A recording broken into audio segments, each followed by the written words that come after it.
21 de mayo de 2017, estamos en Culiacán, Sinaloa. Vamos a entrevistar a Camilo Valenzuela. ¿Nombre completo? Yo me llamo José Camilo Valenzuela. ¿Dónde y cuándo naciste?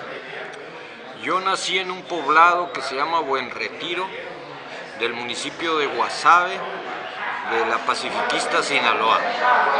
¿Cuándo llegas aquí a Culiacán? Yo llegué el 69. Debo de haber llegado a fines de agosto, principios de septiembre para iniciar estudios de licenciatura aquí en la Universidad Autónoma de Sinaloa. ¿Cómo vivía el recién evento del 68? ¿Cómo se percibía aquí? El movimiento del 68 a mí me coincidió que yo estaba estudiando la prepa nocturna en Los Mochis. Entonces llegaron por acá brigadas de estudiantes chilangos, fue la primera vez que oí yo la entonación chilanga de hablar. Y había el precedente de que la Federación de Estudiantes Universitarios Sinaloa, la FEUS, se había democratizado desde el 66. Se le había quitado la dirección de la FEUS a las fuerzas, los estudiantes priistas, y había iniciado un proceso de lucha que no era localista. La FEUS formaba parte de un esfuerzo político organizativo que se llamó Central Nacional de Estudiantes Democráticos. Y la otra característica que tenía la FEUS es que tampoco era puramente estudiantil, siempre estaba ligada a las luchas populares. Entonces, al incorporarse uno al movimiento estudiantil, recibía la influencia de estas dos características: ser parte de la lucha nacional. La FEUS fue parte del Consejo Nacional de Huelga, en 68. El representante fue Eduardo Valle Espinosa, el Búho, que era oriundo de aquí y estudiaba economía en la UNAM, y le dieron la representación de la Federación de Estudiantes Universitarios de Sinaloa en el Consejo Nacional de Huelga al Búho Espinosa Valle. ¿Quiénes más estaban allí? No, pues era una forma organizativa que se integraba por representantes de las universidades y escuelas, era muy numeroso. Destacaban algunos que destacaron más después, como Raúl Álvarez Garín. De acá de Sinaloa hubo varios destacados también: Guevara Niebla, Gilberto Guevara Niebla,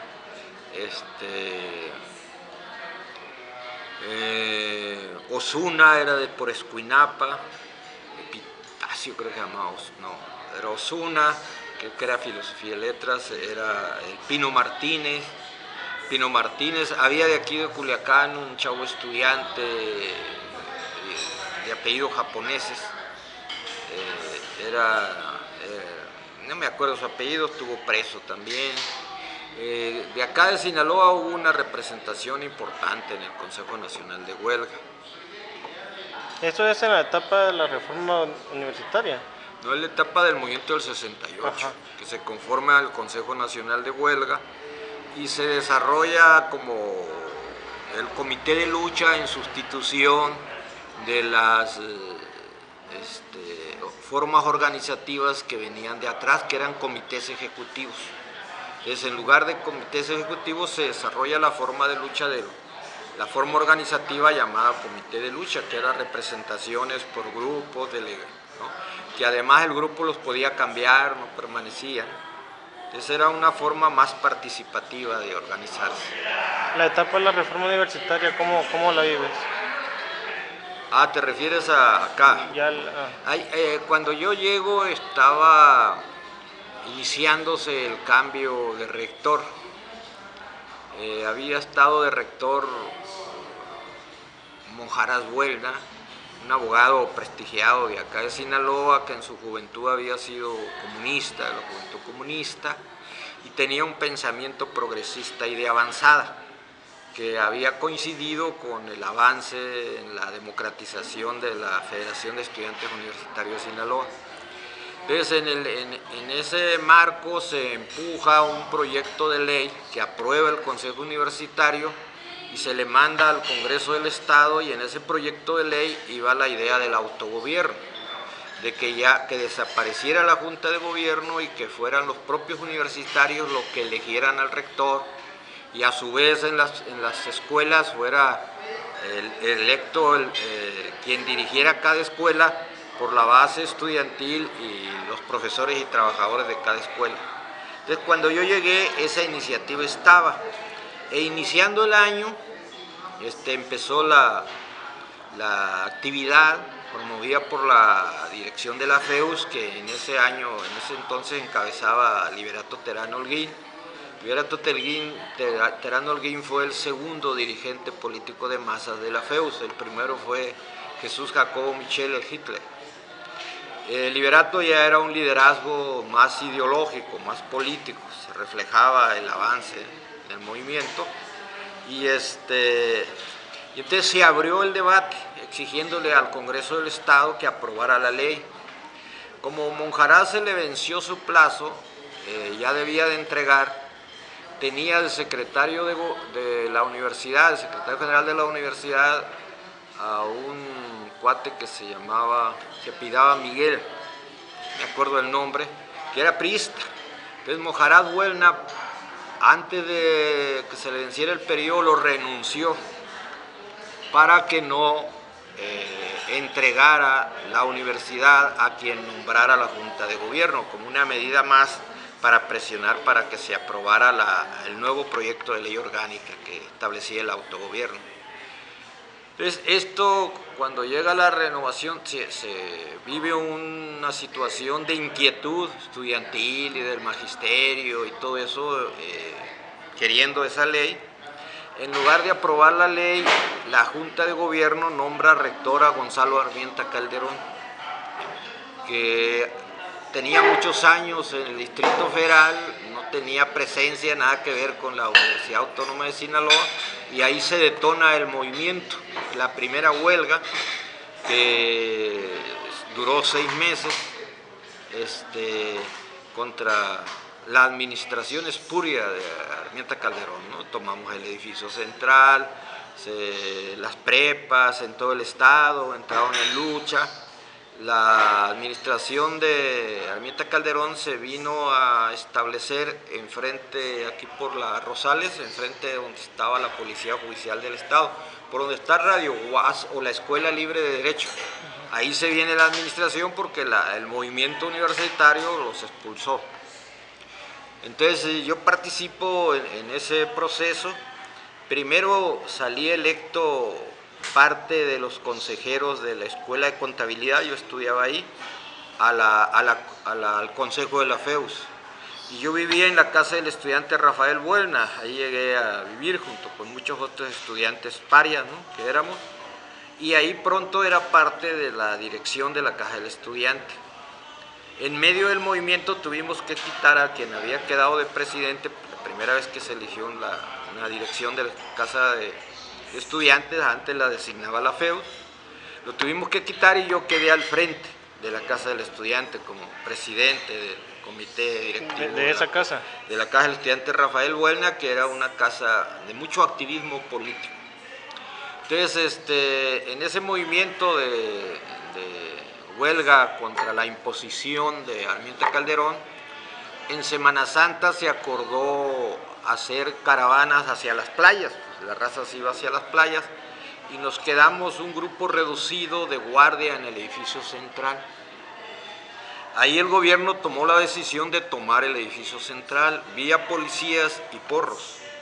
Entonces nos detuvieron a varios ahí, entre otros a Liberato Terán, a Lorenzo Terán, a Rito Terán, el otro hermano. Caíamos por cientos, pues, pero en esa ocasión nos agarran ahí al grupo. Duramos 1 mes y medio en la cárcel. La primera vez que yo caí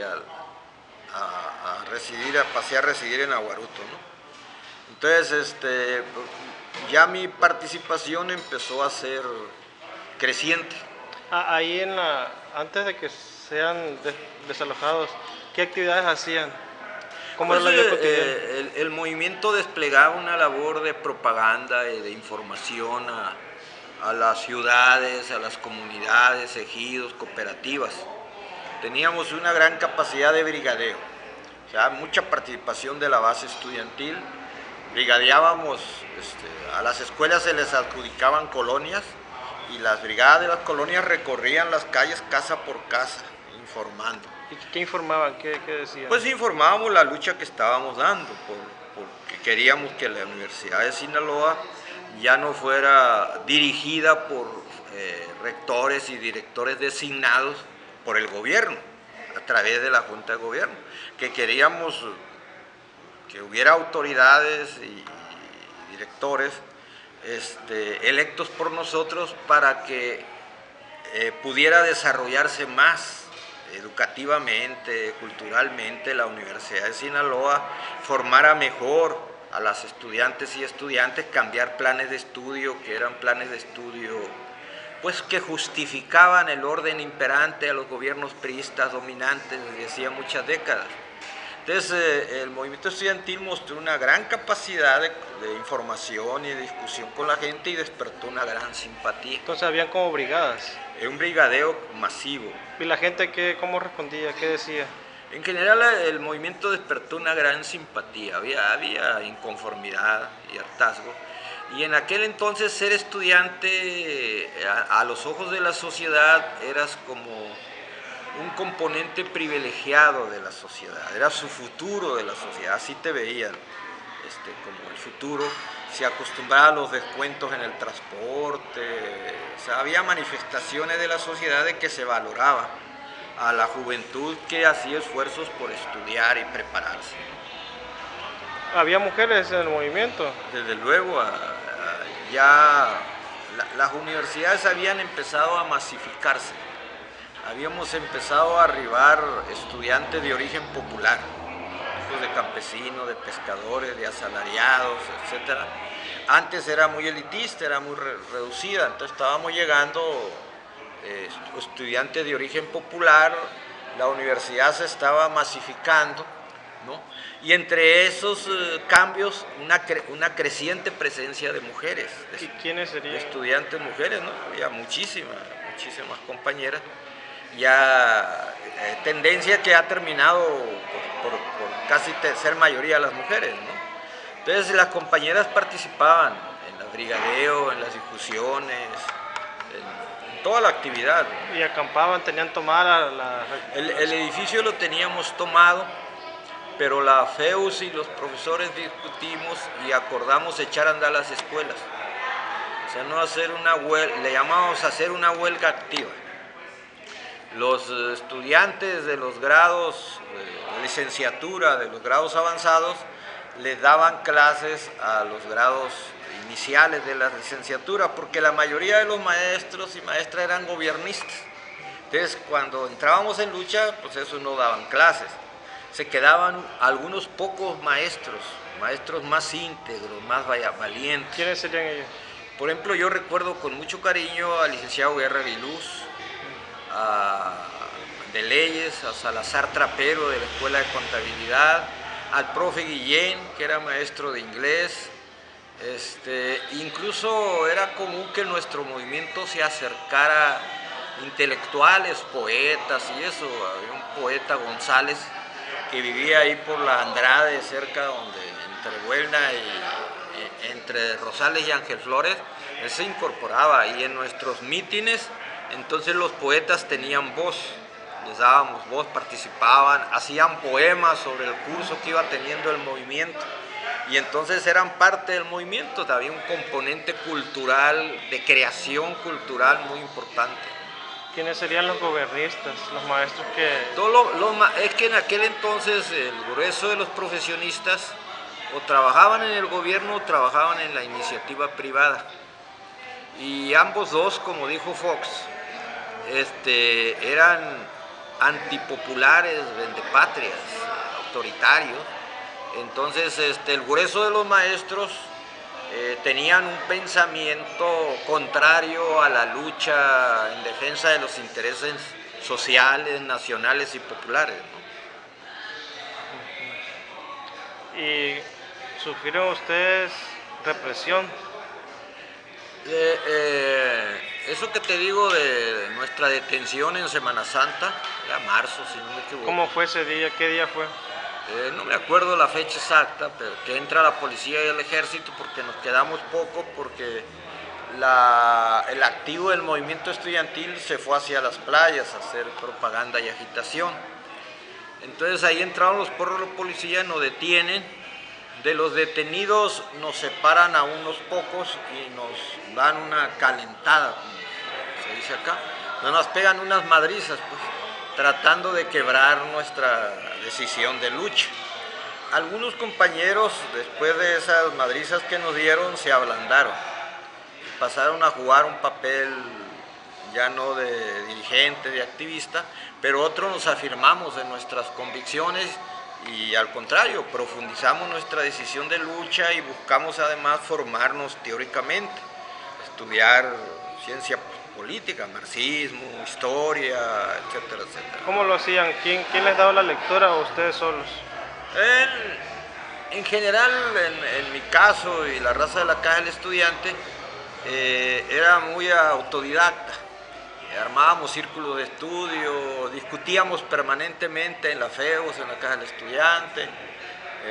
Entonces era muy formativo el movimiento que se estaba desarrollando, creciendo, nos exigía estudiar y la práctica política hacía que lo que estudiáramos le diéramos concreción, lo convertíamos en guía para la acción, pues. No era un rollo intelectual, simplemente académico, sino estudiábamos para la lucha, para tener más capacidad de armar nuestros programas de lucha, nuestras líneas de trabajo y organización, etcétera, ¿no? Esa era una formación intensiva la que vivíamos. ¿Y en general dormían ahí en la...? Cuando estaba la huelga activa, los edificios se mantenían con guardias permanentes. También promovimos las asambleas de papás y mamás, porque se desató una campaña por radio, las organizaciones empresariales y las organizaciones charras hacían campaña en contra de nosotros. Llamaban a que se reprimiera, que se restableciera el orden, que allá había gente del comunismo. El anticomunismo era parte del discurso y la política oficial. Pues había iniciado en Estados Unidos después de la Segunda Guerra Mundial y nuestros gobiernos, que salvo excepciones como la del general Cárdenas, siempre han sido agachados y entreguistas frente a los gringos, asumieron la política anticomunista y durante mucho tiempo era parte del discurso oficial, hasta que se dio lo de la reforma política del 78, ahí cambió el discurso y entonces ya se asumió la pluralidad y el derecho a respetar las diferentes ideologías, etcétera, ¿no? ¿Existían escuadrones, no sé, grupos de policías que se dedicaban a golpearlos, a investigarlos? No, entonces eran las policías tradicionales. Ya después, cuando avanzó el movimiento, ya para el 72 se creó un grupo especial que nosotros le decíamos halcones. Principalmente reclutaron y entrenaron gente joven y armaron un dispositivo para enfrentar el movimiento de masas que también había aprendido a ejercer el combate de calle.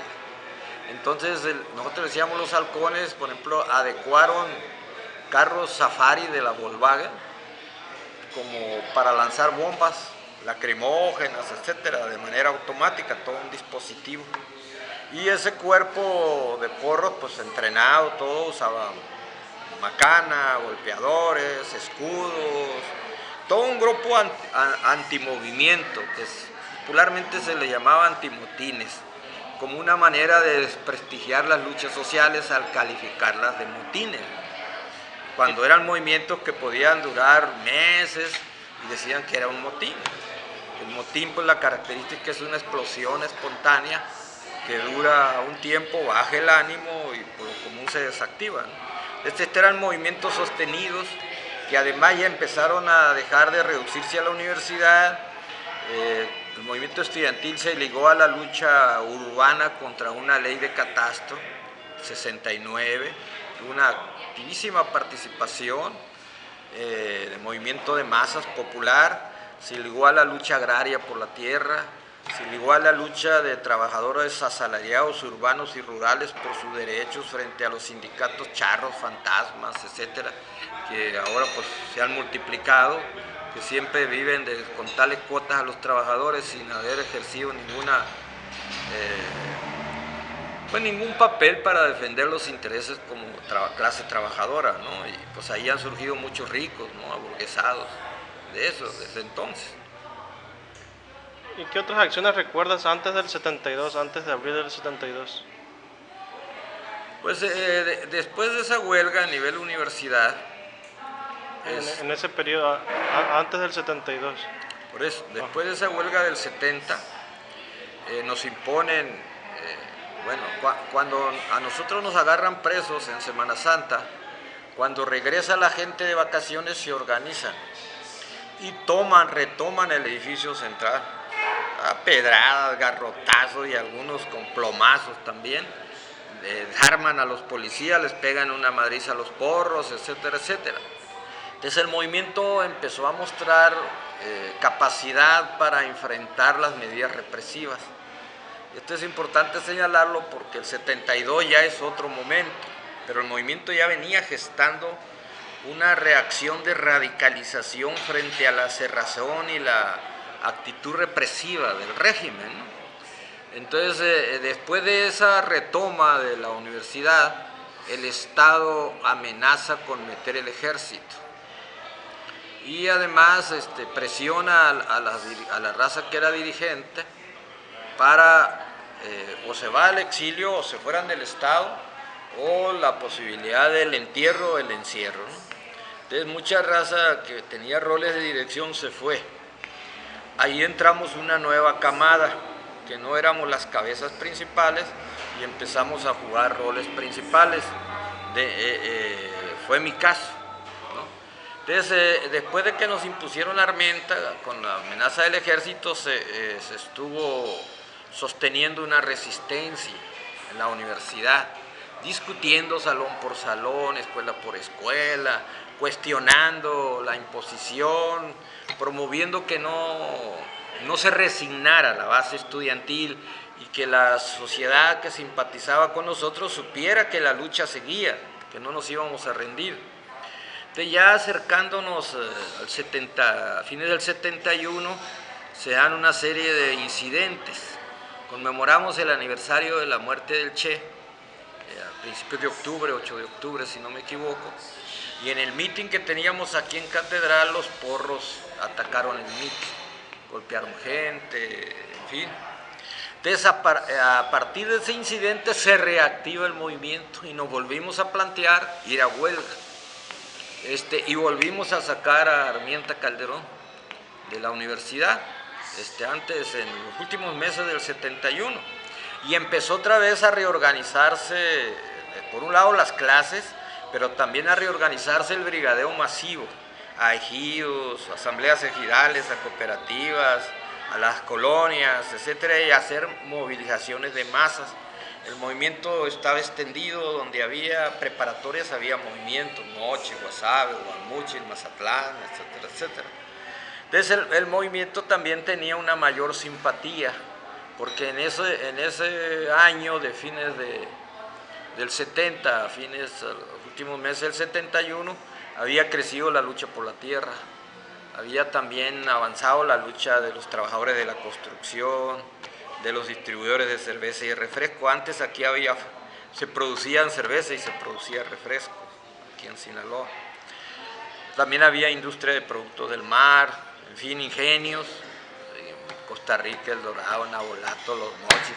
Entonces ahí había lucha tanto de los obreros industriales como de la raza que traían para cortar caña, y nosotros andábamos en relación con ellos, apoyando.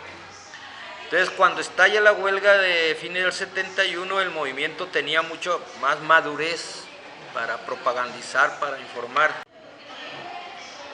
De tal manera que cuando el Estado arrecia la presión policíaca para tratar de contener el movimiento responde potenciando su capacidad de combate de calle. Ya no solo andábamos en las calles, andábamos en las azoteas, etcétera, etcétera, ¿no? y las brigadas se multiplicaban, donde tenían una, pero éramos muchos, entonces era muy difícil que nos detuvieran a todas las brigadas, porque éramos los miles de estudiantes, ¿no?, que habíamos, eran grupos muy reducidos, los reaccionarios o los apáticos. La gran masa estudiantil estaba metido, y retomamos la experiencia de la huelga del 70, incorporamos las asambleas de papás y mamás, y había una gran simpatía de papás y mamás. Tratando de quebrar la huelga activa, se crearon escuelitas. O sea, el gobierno aportó billete para que se rentaran casas y se echaran a andar escuelas alternativas, que una escuela de leyes, que una de química, que una de economía, que otra de contabilidad, que una prepa central alternativa, etc. Entonces el movimiento lo que hacía, entonces un sector de papás y mamás más ligadas al régimen le metían presión a sus hijas e hijos para que fueran a la escuelita. Y nosotros lo que hacíamos con la base activa es que salíamos en marcha, los de la prepa central diurna, las escuelas de licenciatura, a las escuelitas respectivas, y llegábamos a hacer mítines, había resguardo de policía, pero la raza estudiantil que había ido a esa escuela presionada por sus padres, se salían a incorporarse al movimiento, se sentían parte del movimiento, y muchos incluso destruían las butacas y todo ahí para que no los volvieran a obligar a ir.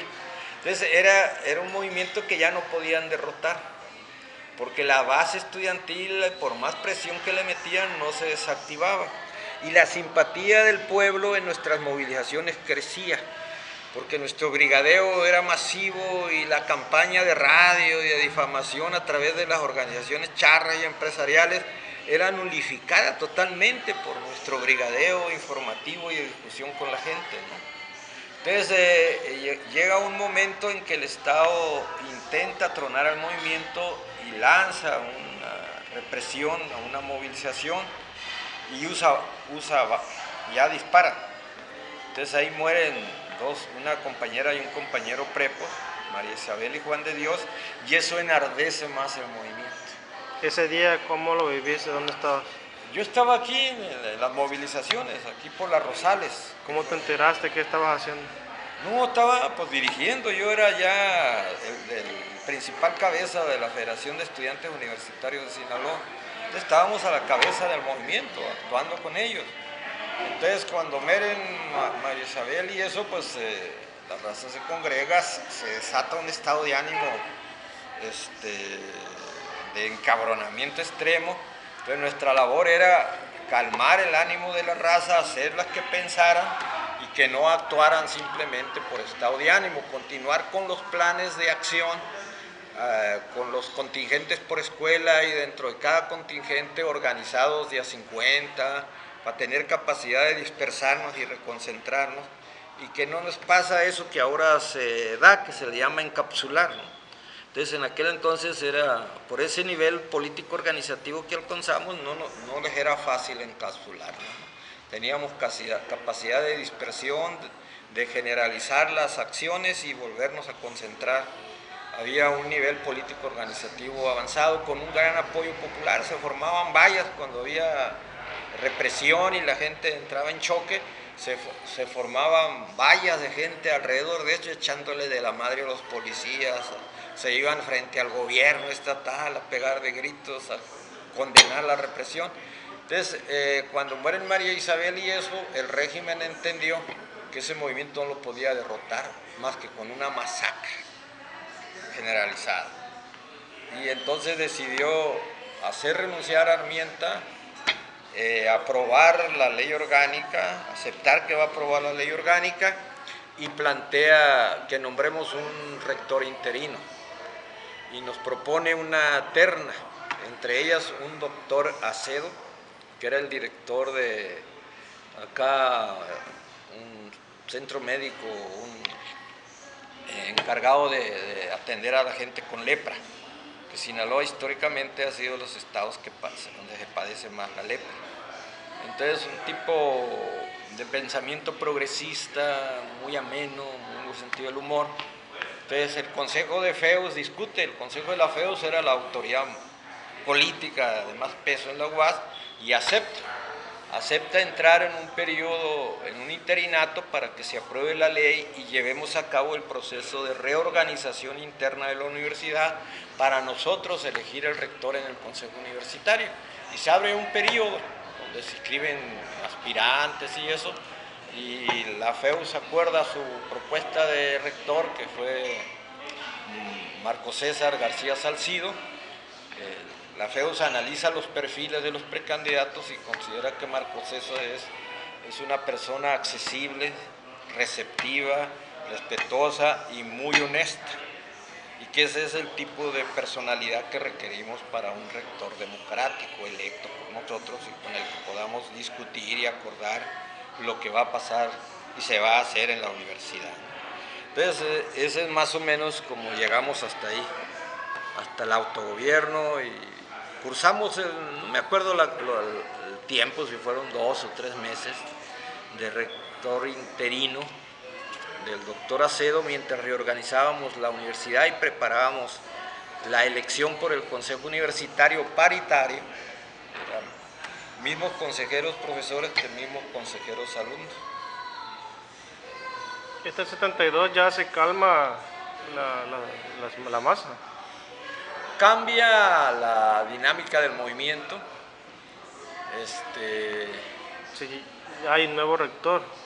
Se elige, ya hay la elección democrática del rector, y una vez electo el rector se desata el proceso de elección de las direcciones de las escuelas preparatorias y de licenciaturas. Entonces se vive un periodo de reorganización, al mismo tiempo que afuera en la sociedad se intensifica la lucha agraria. Ya hay represiones, por ejemplo, aquí en Paredones hacia El Dorado se da una invasión de tierra y lo reprimen y matan a varios de los dirigentes del grupo campesino. Allá en el Valle del Fuerte hay varias invasiones, entre otras la de Rancho California, que también es reprimida directamente por terratenientes y sus guardias blancas, y matan a varios de los compañeros campesinos que lideraban al grupo. Y entonces también la lucha de los cortadores de caña, de raza cortadora de tomate, muchos de los que habíamos llegado a la universidad, veníamos de allá. Éramos asalariados, pescadores de algodón, cortadores de tomate, o raza que venía de hijos de trabajadores de la construcción, que nos facilitaba mucho el contacto con ellos y el trabajo. Entonces lo que pasó es que entonces el esfuerzo político del movimiento estudiantil empezó a ser centro en la organización y en la lucha de las clases populares, la lucha urbana popular. Las ciudades habían estado creciendo, había acaparamiento de la tierra urbana, sobre todo funcionarios y empresarios que tenían la visión de hacia dónde iban a crecer las ciudades, acaparaban la tierra, ¿no? Para una manera de especular y hacerse ricos, luego se la compraban ellos mismos, ¿no? Entonces nosotros lo que empezamos a hacer es apoyar los grupos de solicitantes de tierra urbana. Y en lugar de ir a invadir en las orillas donde no había servicios, lo que hacíamos es que ubicábamos los terrenos que estaban acaparados, cercados, que ya tenían servicios, luz y etcétera, etcétera, e invadíamos ahí. Obviamente llegaba la policía, pero junto a los solicitantes de tierra para vivienda habíamos cientos de activistas políticos dispuestos a chocar con la policía. Entonces eso obligaba al gobierno a negociar, y entonces lo que nunca aceptábamos es que nos enviara para los cerros, para donde no había servicios, tenía que ser lugares, y entonces el gobierno adquiría los terrenos y ya se construían colonias populares, ¿no? Aquí anda una señora que me saluda con mucho aprecio, de las señoras que tienen hijos asesinados o desaparecidos en defensa de la vida. Y en un discurso, una vez que yo llegué, no había estado desde que ella andaba, oyó mi nombre y se acordó que ella era chamaquilla cuando hubo una lotificación de terrenos ahí en la colonia Hidalgo. Y allí se mencionaba mi nombre porque yo era ya el presidente de la coordinadora de la FEUS. Y entonces, cómo a través de la lucha de esos años, su familia y muchas familias se hicieron de vivienda. Y entonces ella recordaba con mucho cariño esa faceta de su formación, que ahora que tiene que enfrentar su desgracia con lucha, pues le sirvió aquella vivencia que tuvo desde niñita, ¿no? Que a través de la lucha es que consiguieron dónde hacer su casa, ¿no? Y donde vivió y creció. Aquí en Sinaloa entre el 68 y el 72 hubo compañeros desaparecidos. No que yo sepa. No, hubo los dos compañeros asesinados en abril del 72, el 7 de abril. No, lo que sí había era regularmente presos, pues, incluso presos salarios, etcétera. Y de nosotros cuando había movimiento caíamos por cientos. La policía estaba allí en La Paliza, donde está la Western, la Academia Western. Esa era la policía municipal. Y donde está el Rifocur era la cárcel vieja, que funcionaba en estrecha relación con la policía municipal. Y en el edificio que está enfrente, creo que es ahora de arte o algo, ese era el Palacio Municipal, en aquellos años de principios de los 70. Entonces ahí caíamos cientos cuando había movimiento. Entonces veías afuera, parecía mitin, las mamás, los papás buscando a sus hijas, principalmente varones, para que también agarraban chavas, buscando la liberación de sus hijas. Entonces por lo común salía el grueso de la raza que caía, que era base estudiantil, y nos retenían a la raza que éramos activistas y empezábamos a tener roles dirigentes, y a eso nos pasaban a la cárcel vieja, y allí nos pegaban una madriza, nos daban nuestras calentadas, o nos llevaban a los sótanos de la policía judicial, ahí por las Rosales, enfrente de la Escuela Libre de Derecho, que no sé a qué se dedica ahora ese edificio. Archivo histórico. Ah, bonito, por cierto, esos edificios viejos de Culiacán que ya no quedan mucho, han destruido casi toda la identidad arquitectónica de la ciudad, ¿no? Salvo la zona allá donde está el viejo edificio de la universidad, que sí conserva su vieja identidad y es hermosa. Ya en esta etapa, después del 72, llega aquí la Liga Comunista, ¿no? La 23 de septiembre. Bueno, en el proceso de lucha, después de que con la amenaza del ejército se desactiva la primera huelga que hicimos en rechazo a la imposición de rector de parte de la Junta de Gobierno, cuando expulsan los dirigentes, un grupo de compañeros convocados por mí, discutimos que había que reconstruir una dirección, una coordinación de la vertiente popular del movimiento estudiantil, en la cual las casas del estudiante jugábamos un rol muy importante. Para eso, cuando entra Armienta, trata de desarticular nuestras casas. ¿Cuántas casas eran? Éramos dos principalmente, la Rafael Buena, que era la más numerosa, y la casa del estudiante sinaloense, estaba por las Rosales, después de la Cerdán. Entonces, cuando entra Armienta, crea Casa del Estudiante, y nos crea una por Rosales y Andrade. Ahí ahora hay un estacionamiento, ahí crea una Casa del Estudiante y tienen comida, cocineras, todo, pero tienen guardias de porros ligados a la policía. Y entonces nosotros infiltramos dentro de los estudiantes que se fueron, raza activista, y desde adentro empezamos la agitación. Cuando revienta el movimiento a fines de los 70, la raza de esa Casa del Estudiante se rebela y saca a punta de chingazos a los porros y sus entrenadores, ¿no? Había un Roy Ward, me acuerdo que entrenaba a los judiciales y ahí tenía un rol de dirección del cuerpo porril que había, ¿no? Entonces, cuando se reinicia la huelga, también esas casas del estudiante se incorporan al movimiento. Entonces, nosotros cuando expulsan los dirigentes nos reorganizamos, y un planteamiento era que nunca más la amenaza del ejército nos desmovilizara.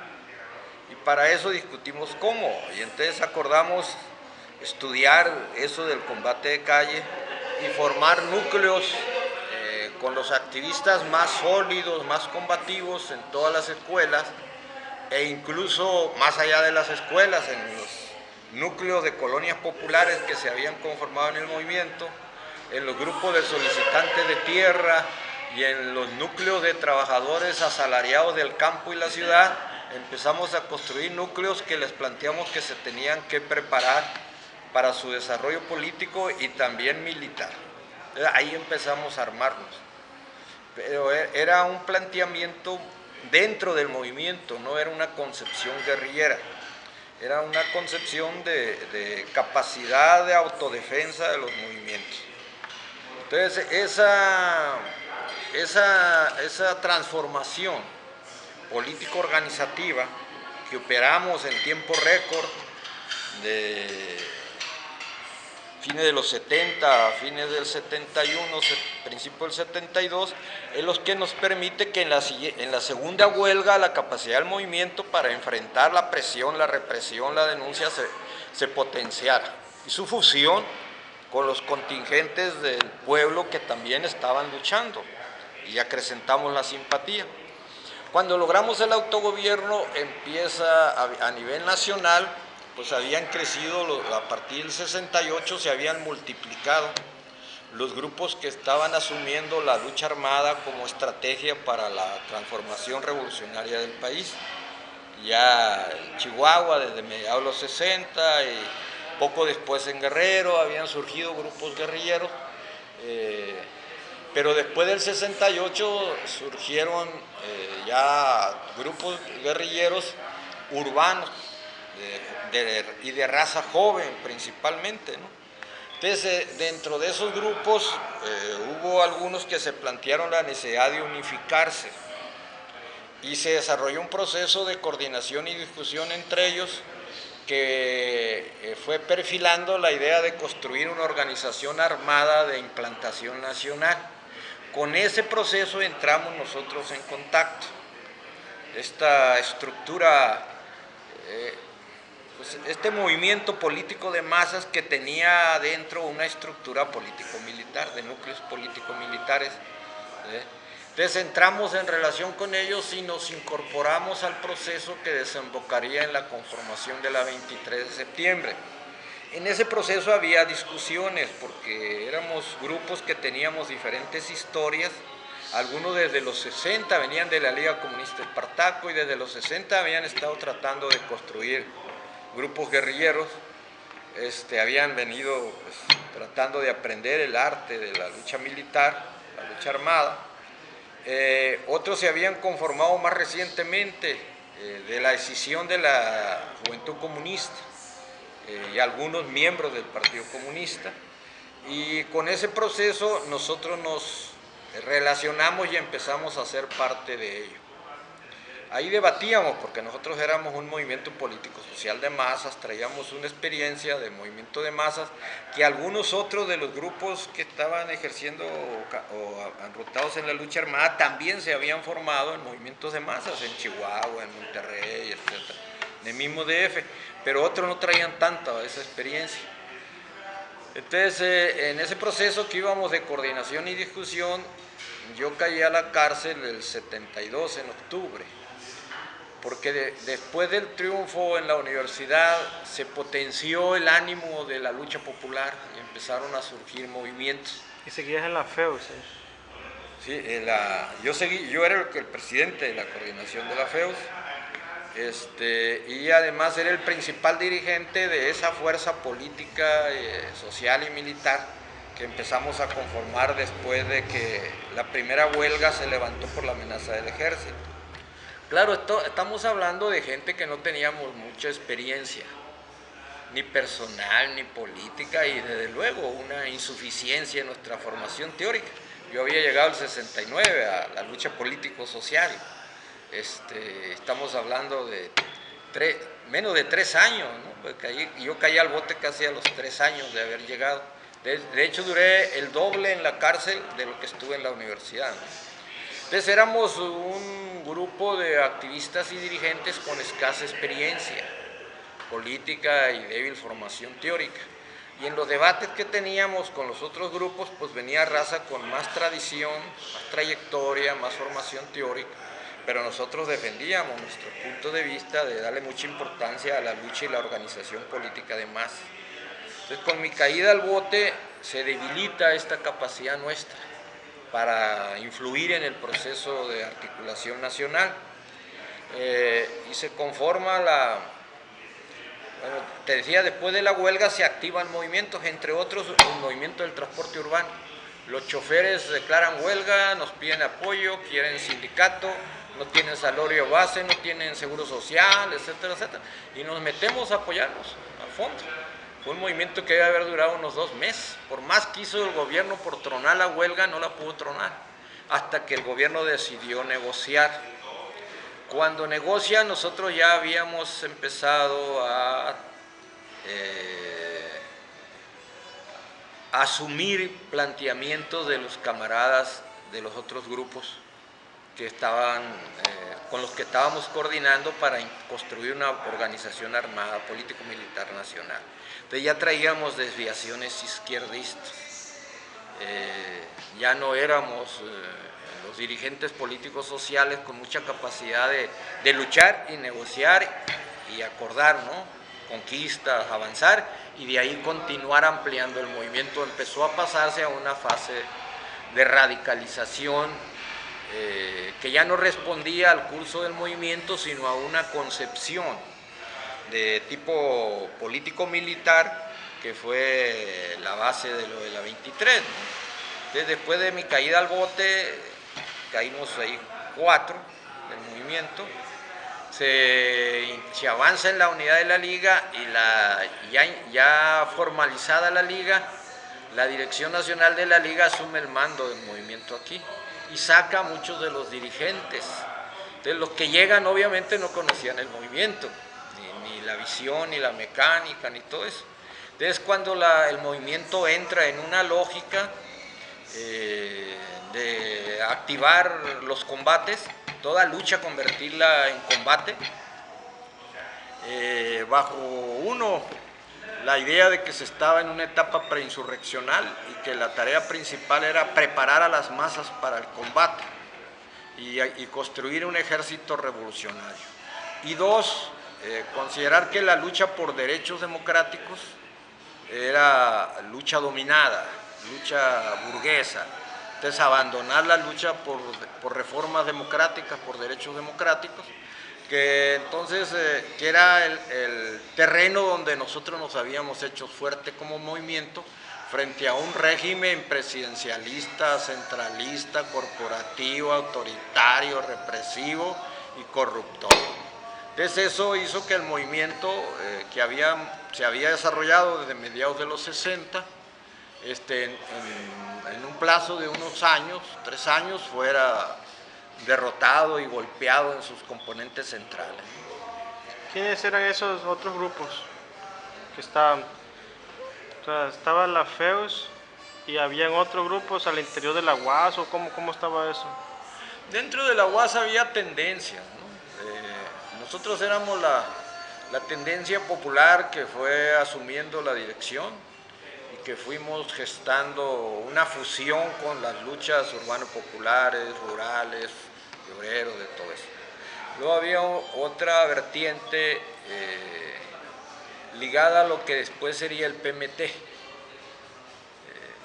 en esta idea de que con el gobierno de Echeverría había una apertura democrática, etcétera, etcétera, ¿no? Que acá se pusieron de nombre José María Morelos, Grupo José María Morelos, y nosotros le decíamos despectivamente los chemones. Ellos nos pusieron los enfermos. Luego estaba una fuerza representada por el PCM y había otra fuerza más pequeña que se reclamaban de la Liga Comunista Espartaco, ¿no? También estaba Cavada, me acuerdo, Silvestre, un gordo de economía, Millán un poco se ligaba a eso, etcétera. Entonces, eran, digamos, las corrientes ideológico-políticas que se expresaban en el seno del movimiento en la universidad y algo afuera, aunque afuera casi todos los movimientos los dirigíamos nosotros, la vertiente estudiantil popular, ¿no?